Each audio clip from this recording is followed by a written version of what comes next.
এরা ওয়াকাবিল কি বুঝাবো? 50 বছর ইমাম সাহেব খুতবা দিয়ে নামাজ বোঝাতে পারেনি, কাকে বলে?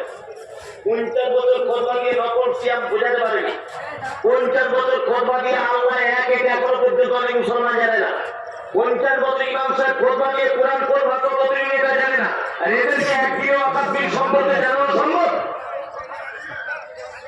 কখনোই সম্ভব নয়। আর এত বড় কথা বলছেন, আগের দিন আরো পাবে কেউ যদি একটা সিয়াম পালন করে, গত 1 বছরের আগামী 1 বছরের পাপ ক্ষমা হয়ে যাবে।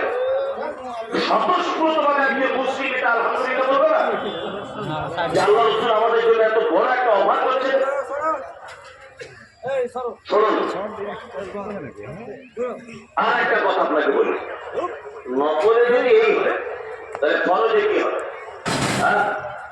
ফরজ হয়ে যায় কি কত গুরুত্ব? একটা শুধুমাত্র হাদিস বলে যদি বলছেন এটা তেমন বলার বিষয় নয়, রোজা তো পার হয়ে গেছে। এটা কেন বলছি আপনার মগজে একটু পরে দিচ্ছি। আচ্ছা, আপনার বাড়িতে যদি আমি এখন হঠাৎ করে যাই,